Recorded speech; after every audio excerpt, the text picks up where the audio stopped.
Dnešné evanjelium nás pozýva si lepšie všimnúť začiatok Ježišovho verejného ušetrovania.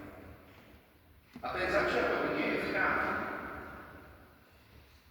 nie je v Jeruzaleme, nie je medzi mocnými a zabezpečenými, ale je na periférii, v Galilei, v zemi kultúrne i nábožensky pomiešanej, neistej, nečistej, podozrivej, v Galilei pohanov.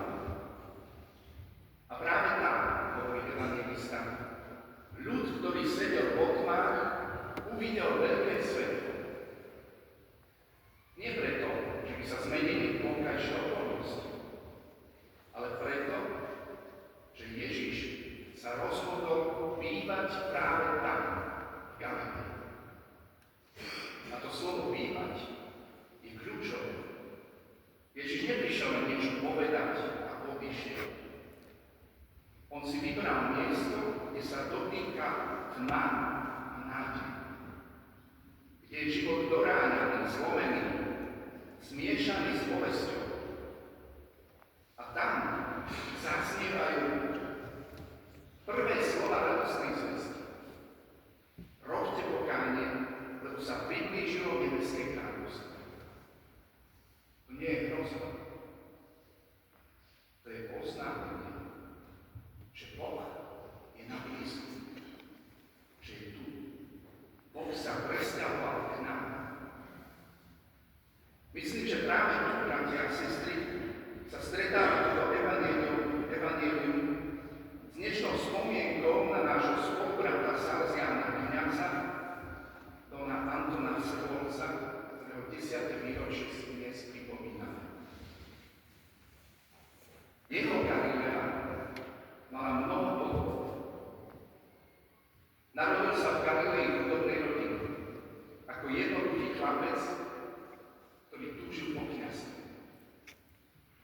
A zrazu namiesto seminára prišla Galilea väznic, Podovinci, Leopoldove, v Jachimovských báňach, kde bolo veľa tmy, veľa neistoty a temnot smrti. Boli to miesta, kde sa človek ľahko naučí nenávidieť, kde zatrpne, lebo sa uzavrie.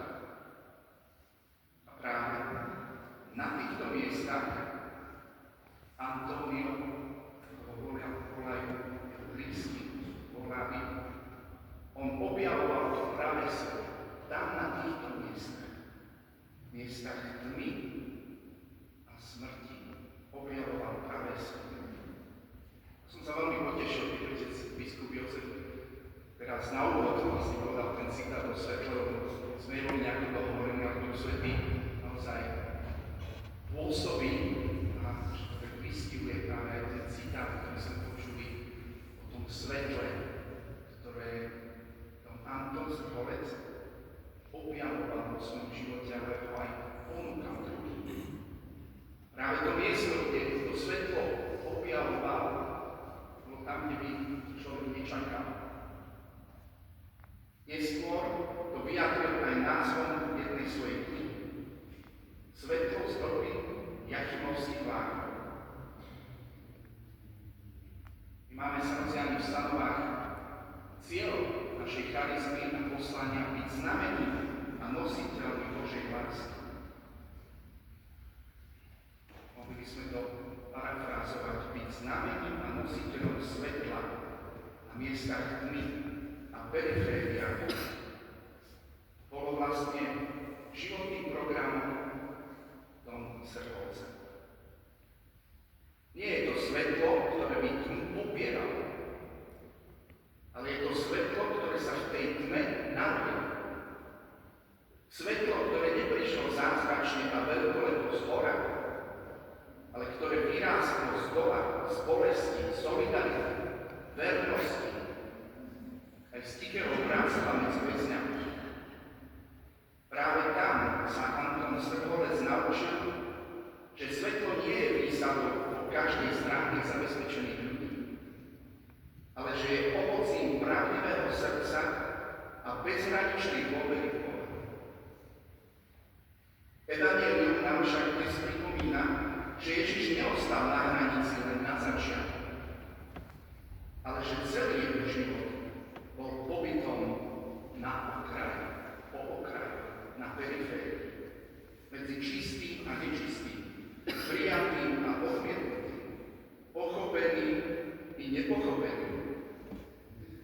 Ani Antoniov život na periférii sa neskončil jeho prepustením z väzenia. A ani potom, keď padla totalita. On zostal v Galilei aj na slobode, hoci napríklad v roku 1970 bol pápežom Pavlom VI vysvetený za kňaza, mohol zostať v Taliansku, ale on nechcel. Zostal v Galilei. Zostal v Galilei aj v časoch slobody po roku 1989, kedy si už mohol užívať draho zaslúžený dôchodok. Zostal v Galilei nielen tým, že sa venoval marginalizovaným ľuďom, ale ako sám pokojne a bez zatrpnutosti povedal, že jeho cesta ho viedla do istej osamelosti aj vo vzťahu k inštitúciám, z ktorých zišiel. Neviem, to som sa nikdy nemohol s ním nejak tak bližšie osobne porozprávať, ale asi myslel na Salesiánov, Don Boska, alebo možno aj Slovenskú katolícku cirkev. Nie preto, že by ich prestal milovať, ale preto, že chcel zostať verný hlasu svedomia, perifériám spoločnosti a ľuďom, ktorí sa nezmestia do schémy. Chcel zostať verný Galilei, a to je miesto, kde sa riskuje aj osamelosť a nepochopenie. Myslím, že je dôležité to povedať s veľkou citlivosťou a jednosťou, že to Anton Srholec chcel byť svedok evanjeliovej slobody v cirkvi. Hoci asi nie vždy sa mu to darilo a nie vždy bol pochopený. Niesol v sebe aj osobné zranenia, nevypovedané bolesti, skúsenosť nepochopenia. Ale jeho slovo, hoci prorokovalo, nikdy sa nestalo tvrdým a jeho postoj nebol nikdy cynický. Napriek všetkému snažil sa byť mužom svetla a nie mužom reflektorov. Hoci aj tu Slovenská občianska spoločnosť so svojimi oceneniami pod tie reflektory často stávala. No Don Srholec nežil zo slov uznania, ale z istoty Božieho synovstva. A práve preto dokázal zostať blízko tých, ktorí boli ďaleko. Blízko chudobných, marginalizovaných, bezdomovcov, ľudí bez hlasu.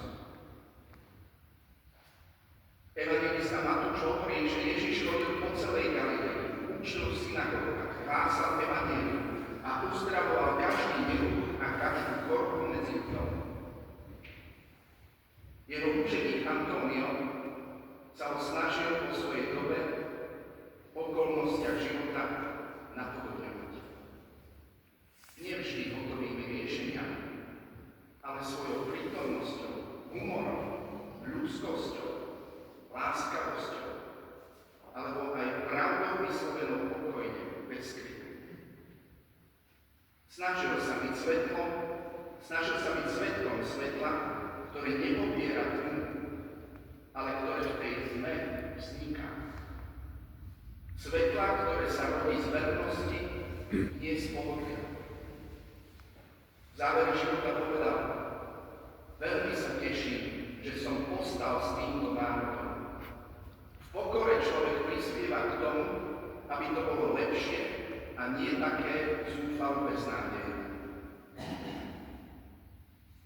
Bratia a sestry, dnešná zámožná svätá omša nás určite nemá viesť k idealizácii tohto veľkodušného človeka, ale k evanjeliovému realizmu. Svetlo, o ktorom hovorí evanjelista Matúš, ale aj životom Srholca, nie je lacné. Nesvieti z bezpečia stredu, ale z periférie, z hraníc, z Galilei a niekedy aj z osamosti. A má nás konfrontovať s otázkami, ktoré sú položené aj nám. Kde je dnes moja Galilea? Kde sú miesta, kde nie som pochopený a predsa som povolaný zostať verný? Kde ma Boh volá byť svetlom? Nie napriek zraneniam, ale práve skrze ne, skrze tie zranenia, byť svetlom. Ježiš v dnešnom evanjeliu nehovorí, buďte úspešní, ale hovorí, robte pokánie, obráťte sa, lebo Boh je blízko. Toto je naše svetlo. Život Antona Srholca je tichým, ale silným svedectvom, že aj z osobných, spoločenských či cirkevných temnôt môže vzísť svetlo, ktoré sa nestráca. Nech nás spomienka na jeho život učí nebáť sa Galilei a periférie. A nech nám svetlo, ktoré prišlo na svet, svieti aj tam, kde by sme ho najmenej čakali.